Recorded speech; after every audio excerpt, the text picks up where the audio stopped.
Welcome back. All right, so in May, I did a video talking about the Tampa Bay Lightning. Next month, I will do an official season preview on the Tampa Bay Lightning, but for today, I want to just take a look at what they've done. The fact that they're likely done with any offseason moves, at least right now, as they don't have the cap space in order to make other moves, and they don't have the draft capital to move out contracts if they wanted to. So this is a team that's going to look different. It's going to look different without Stamkos. There's just no way you can replace Stamkos. Jake Guentzel, points-wise, should make up the difference. 30 goals, 47 assists, 77 points in 67 games this past season between Pittsburgh and Carolina. Now he's in Tampa Bay. And Jake Guentzel's the one that basically Julien Brisebois is betting on.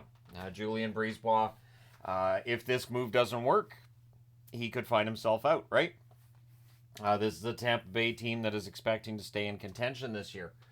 Braden Point, 46 goals, 44 assists, 90 points in 81 games. You know what you're getting with Point. He may get back to 50 goals this season. But yeah, he had a really, really strong season, as did Kucherov. Kucherov makes history, 100 assists by a right winger. Fantastic record, 44 goals to go with that for 144 points in 81 games. But come playoff time, will that first line be enough? Right? So you're going to need more scoring than that. Well, you got Hagel, 26 goals, 49 assists, 75 points in 82 games. Love Hagel's game. Cirelli, 20 goals, 25 assists, 45 points in 79 games. With Cirelli, I feel like there's more offense that could be had. I think he could get up into the 50-55 point range. And then it becomes a question of, so who's going to be on that second line with them? Nick Paul had 24 goals this past season. He is a good goal scorer, good player all around. Atkinson, very likely to get a chance on that top six, but he's 35 years of age, coming off of a down year with Philadelphia, where he had 13 goals, 15 assists for 28 points in 70 games. So they're banking on some kind of bounce back season from Atkinson. If he can get back into 20 goal range, that'd be great. But I'm just going to say straight out, this top six could use another top six forward, I think, in order to bump Atkinson down to the third line, make sure Paul stays on that third line, and then you have three scoring lines with Tampa Bay. Keep in mind, too, though, Tampa Bay, very good at developing players from within. Would I be surprised if one of those players they develop ends up in that top six? Not really, no. Then you get to the blue line. And I was going to do just the top four, but it kind of has to be top five. Because Mosier, I don't think stays in the bottom two, at least not for ice time. Hedman, 33 years of age now, 78 games, 13 goals, 63 assists, 76 points. Ridiculous amount of points from Hedman this past season. Great bounce back season from what was kind of a down year by his standards the year before. Chernak had 2 goals, 11 assists, 13 points in 69 games. You know, with the game Chernak plays, he's likely going to miss some time. So it makes sense to have some defensemen there to fill in for when that does happen. They bring McDonough back from Nashville, 35 years of age. Oddly enough, if they don't get McDonough back, does Stamkos not end up in Nashville? Right? So 3 goals, 29 assists, 32 points for McDonough. In 74 games, but he is 35, and so we'll see how his play is this season. Radish, 6 goals, 27 assists, 33 points in 82 games, had a fantastic season.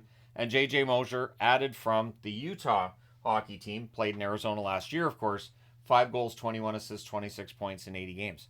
I like Mosier a lot. I think that's a solid addition for them. But I do have one question with the departure of Sergachev, and we'll get to that. In net, Vasilevsky, 30, 20, and 2, 900 save percentage. Johansson, 12, 7, and 5, 890 save percentage. I would expect Vasilevsky's save percentage to improve. I think he had an off season by his standard. I don't know how healthy he was when he came back from his injury, and I think it dragged his overall numbers down. So with a full off season and chance to heal up and rest up, we'll see how he plays this year. I would expect his numbers to get better. So this past season, they were 5th in goals for. They were 22nd in goals against. And the aforementioned play of Vasilevsky plus Johansson's numbers being a little below average, especially when he was being pushed into starter minutes, and you got Tompkins coming in too. Like, the goaltending wasn't quite where you want it to be, and the defense definitely needs some help, and I think that's why you bring back McDonough, right? So it could work out just fine if McDonough plays as well this time around as he did the first time around in Tampa, but we shall see. So they've had 98 points in back-to-back seasons. And the debate seems to be whether or not this team got better or got worse. And the argument that I've made is, points-wise, with Jake Guentzel, you should get just as much out of him as Nashville will with Stamkos in Nashville, right? But then there's all of the other things Stamkos brings to the lineup. And Jake Gensel just really isn't that same level of player for leadership and experience and all that, because there's very few that are Stamkos. Well, technically, yes, there's only one Stamkos, but there are very few who would have that standing that Stamkos has in the hockey world at this point. And again, that's going to fall now on Hedman. I think, anyways, it's going to fall to Hedman, trying to get this team back up. But we'll talk about that in a moment. So, losing in the first round of back-to-back seasons works against the idea that this team is still a Stanley Cup contender. But they did make it to the final the 3 seasons before and won the Stanley Cup in 2020 and 2021, which always leads to people mentioning in the comments, well, I don't count their Stanley Cups. Yeah, but they do. And they got to carry the cup around. It was really kind of neat. And everybody else recognizes them as Stanley Cup champions. So, I mean, people can make that argument, but it really doesn't matter. It doesn't take away the fact that they won back-to-back Stanley Cups. And I think over arguably some of the most difficult circumstances to play under, both in the bubble in 2020 and then just the chaos of the 2021 playoffs as well. So, they've only missed the playoffs once since 2014. And the one argument that could be made with Tampa Bay at this point, maybe, right, is that with some of the core getting older, are they trying to stay relevant rather than maybe looking at some kind of a quick little retool, this kind of thing. And while that argument is not going to have a lot of discussion now, if they fall below 98 points, if they're closer to that playoff line, and if they fall below it at all, that conversation's going to get kind of loud, because that's what's happened with Pittsburgh, with Washington, and it happens with most teams when they come out of that phase where they are Stanley Cup champs, or at least contending for the Stanley Cup. So the loss of Sergachev. One question I have looking at this blue line is, so Hedman's scoring a bunch of points, but Hedman's about to turn 34. And we know that players in their 30s, especially once you get to mid-30s, their offense starts to drop off a bit. So who's going to score the points on that blue line in the event that Hedman's offense drops off? And I don't have an answer to that, because while I love J.J. Mosier's game, I don't see him scoring points like Sergachev did. I don't see any of McDonough, Chernak, or Radish doing it either. So that's a question mark I have with the blue line. And then when you look at the other exits, Jeannot, that was a mistake, right? The Jeannot trade was a mistake. I'm fine with Julien Brisebois fixing that mistake and jettisoning Jeannot, but it won't stop the questions about why that trade was made in the first place when it was. They lose Mott, they lose DeHaan, Duclair, who was very good for them after the trade deadline, Dumba, Barre, Boulay, and Hayden Fleury. So outside of losing Stamkos and Sergachev, major pieces of this roster, they didn't lose anybody that you can't replace. Although, again, like I said, Duclair had a really good run with them, but he ends up moving on. They only have $730,000 in cap space for this coming season, according to Puckpedia.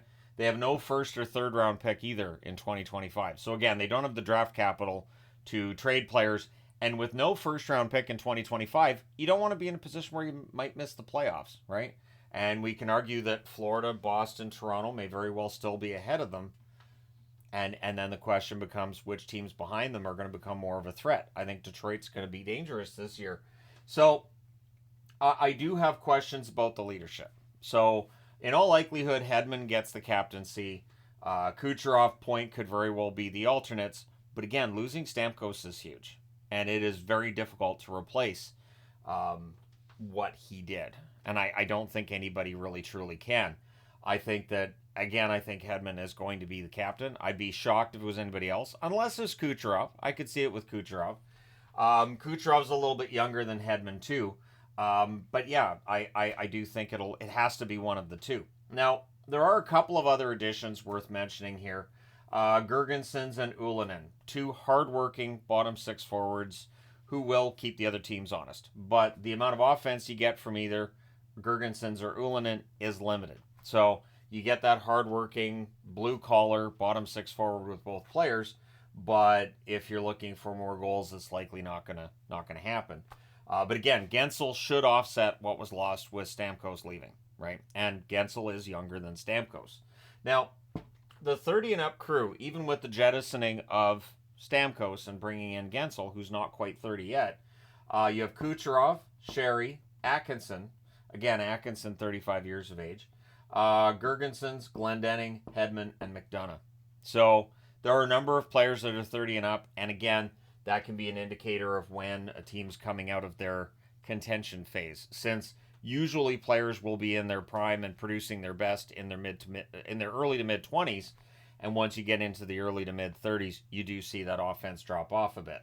At some point in time, Tampa Bay is going to have to start adding draft picks and getting prospects and getting all this together, because they're going to need to replace some guys who are aging out. But I don't think we're there yet. The question becomes how much longer. And with the moves that Tampa's made in the offseason, which are gutsy, I'll give it to them. They're gutsy moves. Trading Sergachev, letting Stamkos go. Those are gutsy moves, which could backfire. Do you think they backfire, or do you think they don't? Do you think Tampa Bay ends up being top 3 in the Atlantic, or are we looking at a wild card team, or just not a playoff team? It'll be interesting to see what happens this season with Tampa. Let me know your thoughts in the comment section below, as always. Don't forget to hit like and subscribe in the event that you've not done so already. Thank you guys so much for all your support. I will talk to you again soon.